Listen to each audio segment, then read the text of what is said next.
according to Megan Rapinoe. They are not queer enough because it seems that the traditional WNBA media needs to be replaced.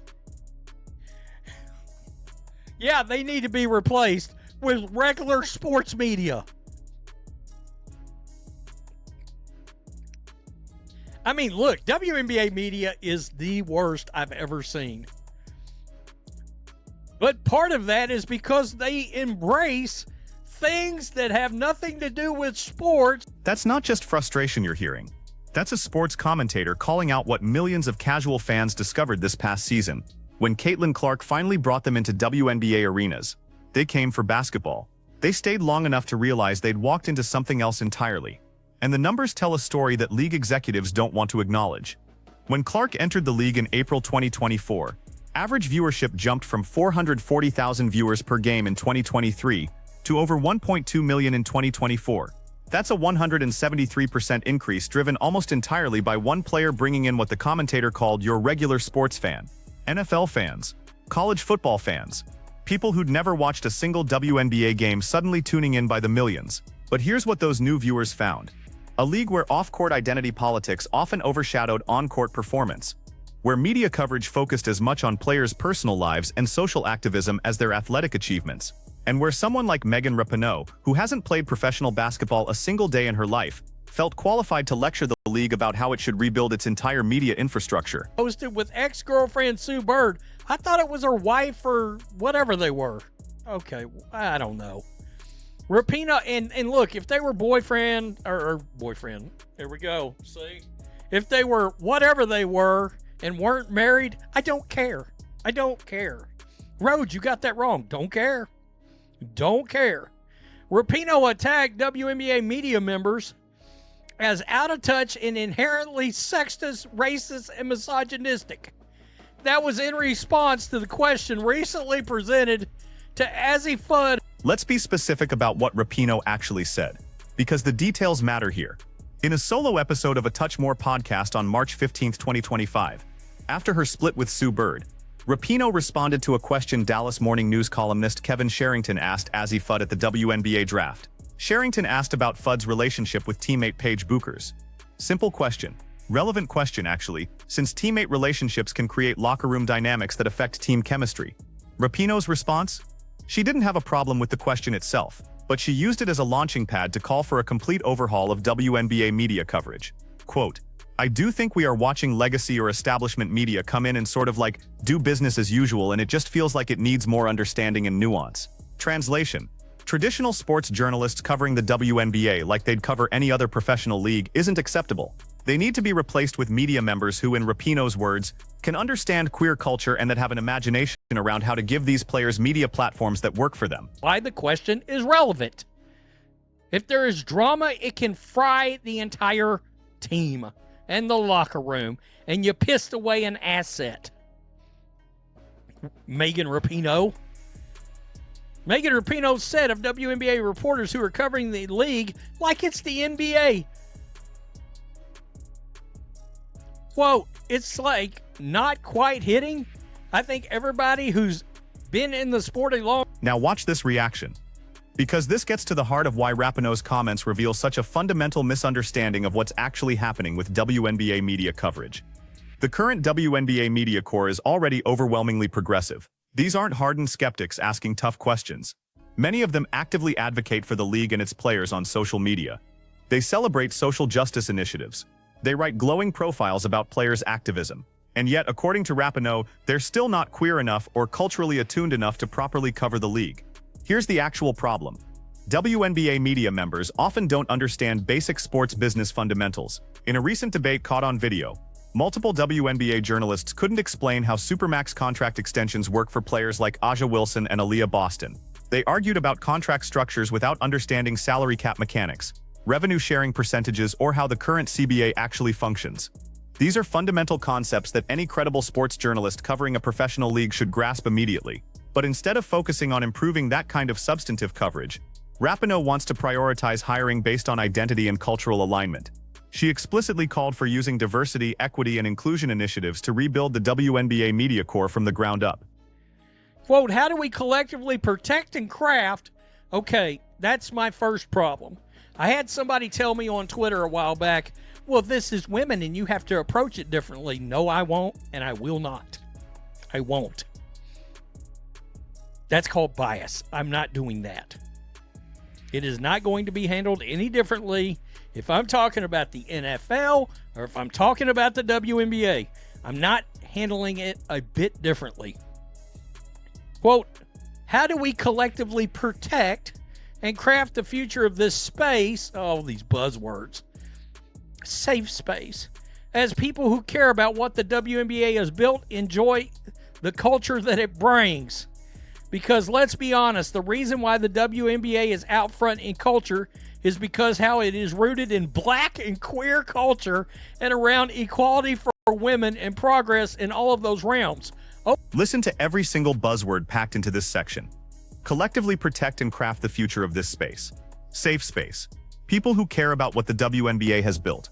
How it is rooted in black and queer culture. Equality for women and progress in all of those realms. Rapinoe continued, how do we contribute to an ecosystem that can sustain player authenticity? This is the language of activism, not sports journalism. And it reveals the fundamental tension that's tearing at the WNBA's identity right now. Because here's what Rapinoe explicitly stated as her vision. The reason why the WNBA is out front in culture is because how it is rooted in black and queer culture and around equality for women and progress in all of those realms. That's her thesis. The WNBA's cultural relevance comes from its identity as a progressive activist organization first, sports league second, and therefore media coverage should prioritize protecting and promoting that identity above traditional sports journalism standards. But there's a massive logical problem with this argument. If the WNBA's cultural prominence truly came from being rooted in black and queer culture, then why did it take Caitlin Clark, a straight white woman from Iowa who doesn't engage in social activism, to finally break the league into mainstream consciousness? Why did 27 years of promoting the exact cultural identity Rapinoe celebrates fail to generate the viewership that one traditional basketball star created in a single season? The data doesn't support Rapinoe's narrative. What brought millions of new fans wasn't the league's progressive activism. It was exceptional basketball talent that transcended demographics and politics. Clark averaged 19.2 points and 8.4 assists per game as a rookie. Her games averaged 1.78 million viewers, compared to 394,000 for games she didn't play in. That's a 351% difference driven by basketball performance, not cultural activism. Retired soccer player, by the way, conveniently wants men in sports after she leaves her sport. I ain't got to play against them. Is calling on the WNBA to bring in PR teams, managers, and agents, quote, media members that can understand queer culture and that have an imagination around how to give these players media platforms that work for them. Listen, WNBA, if you ever want to be considered a sustainable, viable... And here's where Rapinoe's hypocrisy becomes impossible to ignore.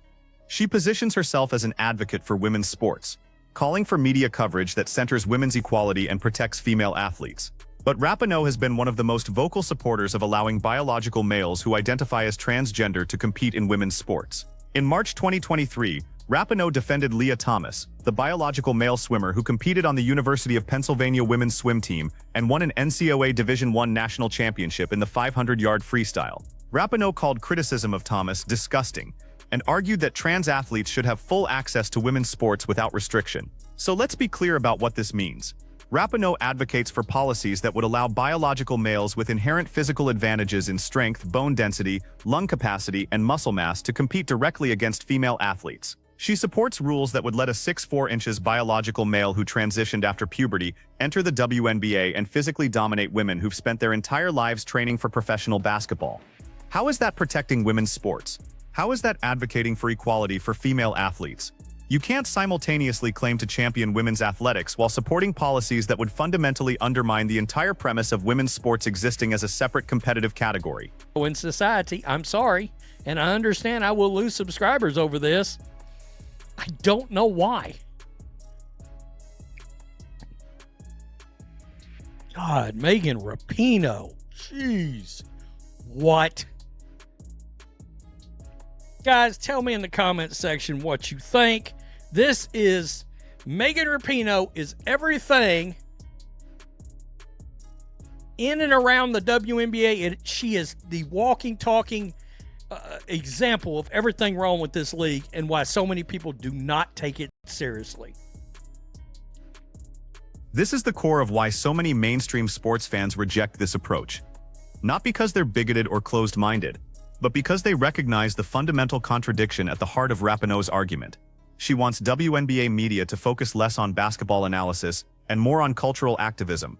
She wants journalists hired based on their identity and ideological alignment rather than their sports journalism credentials. She wants coverage that prioritizes player authenticity and queer culture over traditional sports reporting standards. But she conveniently became a vocal advocate for trans inclusion in women's sports only after retiring from professional soccer in September 2023. She didn't have to compete against biological males. She didn't have to face the possibility of losing roster spots, playing time, championships, or endorsement deals to athletes with inherent physiological advantages. She got to build her entire Hall of Fame career in a protected female category, then immediately advocated for eliminating those protections for the next generation of female athletes. That's not principle. That's privilege. And sports fans see right through it. The commentator in that clip nailed it. I don't want to hear you're advocating for women. You can shut your hypocritical ass up right now. Strong language, yes, but it captures the frustration millions of sports fans feel when activists like Rapinoe lecture them about how to properly appreciate women's sports while simultaneously supporting policies that would destroy the competitive integrity of those sports. You may be like, Colin Kaepernick? No! Woker than that. Megan Rapinoe, that's right. Formerly Sue Bird's girlfriend, boyfriend, friend, husband, wife, I don't know, and I don't care. And I find it kind of disturbing that these people actually do care. And honestly, it's everything wrong with this league. So here's the fundamental question the WNBA faces right now. What kind of league does it want to be? Option 1. A professional sports league that happens to feature progressive players and occasionally engages in social activism, but primarily focuses on elite basketball competition and traditional sports coverage that appeals to mainstream sports fans. Option 2. A cultural activist organization that uses basketball as a vehicle for promoting progressive social causes, prioritizes identity politics in its media coverage, and accepts a smaller but more ideologically aligned fan base. You can't be both, and the 2024 season proved that definitively. When the league functioned as Option 1, driven by Caitlin Clark's transcendent basketball talent, it reached heights it had never achieved in 27 years of existence. The WNBA Finals averaged 1.63 million viewers, up 142% from 2023. Attendance increased 48% to an average of 9,807 fans per game. Merchandise sales jumped 756% year-over-year. League revenue hit record levels, with projections suggesting the WNBA could finally approach profitability after nearly 3 decades of NBA subsidies totaling over $50 million annually. All of that growth came from basketball, from athletic excellence that transcended demographics and politics, from fans who wanted to watch elite competition, not cultural activism. But voices like Rapinoe's are pushing hard for Option 2. They want media coverage that prioritizes cultural identity over basketball analysis. They want journalists selected based on ideological alignment, rather than sports expertise. They want the league's progressive activism to be the central narrative, not an occasional sidebar to the main story of athletic competition.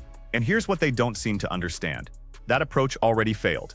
For 26 years before Caitlin Clark, the WNBA tried to build its identity around being the most progressive league in professional sports. Players kneeled for the anthem. They wore social justice messages on their warm-up shirts. They advocated for political causes. The league partnered with activist organizations. Media coverage celebrated their cultural impact. And almost nobody watched. Average viewership hovered around 400,000. Attendance remained stagnant. The league lost money every single year and survived only because the NBA kept writing checks to keep it alive. Then one player who just focused on basketball changed everything in a single season. That should tell you something about what mainstream sports fans actually want. But instead of learning that lesson, activists like Rapinoe want to double down on the approach that demonstrably didn't work for over 2 decades. They want less traditional sports journalism and more cultural activism. Less focus on basketball excellence and more focus on identity politics. Less appeal to mainstream sports fans and more catering to a narrow ideological base. The irony is almost painful. The WNBA finally found a formula that works, that brings in millions of new fans and generates real revenue growth. And the response from people like Rapinoe is to reject that formula and return to the approach that failed for 26 consecutive years. Why? Because the new fans aren't the right kind of fans. They're not progressive enough. They're not culturally attuned enough. They're not ideologically aligned enough. They came for basketball instead of activism. And apparently that's a problem that needs to be fixed rather than an opportunity that should be embraced. This is what happens when ideology trumps pragmatism. When cultural purity becomes more important than financial sustainability. When activists care more about who's watching than how many people are watching. And it's why the commentators' frustration resonates with so many mainstream sports fans. They're tired of being lectured. They're tired of being told they need to appreciate women's sports in a specific ideologically approved way. They're tired of activists who've never played in the league telling them how the league should be covered and who should be allowed to cover it. They just want to watch great basketball. That's it. That's the entire ask. Play at an elite level. Provide compelling competition and let the sports speak for themselves. Everything else is noise that actively pushes away the mainstream audience the WNBA desperately needs to survive. Caitlin Clark proved that formula works. Her games drew nearly 2 million viewers because she's an exceptional basketball player who makes the game exciting to watch. Not because of her identity, not because of her political views, not because of her cultural activism, because she can play basketball at an elite level and makes everyone around her better. That's what builds sustainable sports leagues. Athletic excellence, compelling competition, rivalries based on basketball, not identity politics, media coverage that analyzes the game with the same rigor and expertise applied to men's sports. But if the WNBA listens to voices like Megan Rapinoe's and rebuilds its media infrastructure around cultural activism instead of sports journalism, it will squander the opportunity Caitlin Clark created. Those millions of new fans will drift away. Viewership will decline back toward pre-2024 levels. The league will return to being a niche product sustained by NBA subsidies rather than its own revenue. And activists like Rapinoe will blame everyone except themselves. They'll blame the fans for not being progressive enough. They'll blame traditional media for not understanding the culture. They'll blame society for not valuing women's sports properly. They'll blame everyone except the people who insisted on prioritizing ideology over pragmatism and activism over athletics. The WNBA has a choice to make. And that choice will determine whether the 2024 breakthrough was the beginning of sustainable growth or just a brief anomaly before returning to irrelevance. So what do you think? Should the WNBA embrace the mainstream sports fans Caitlin Clark brought in and focus on basketball excellence? Or should it follow Rapinoe's advice and rebuild its media coverage around cultural activism and identity politics? Because you can't do both. Pick a side and tell me why in the comments. And if you want more honest analysis of what's actually happening in women's sports without the activist spin, subscribe because we're just getting started.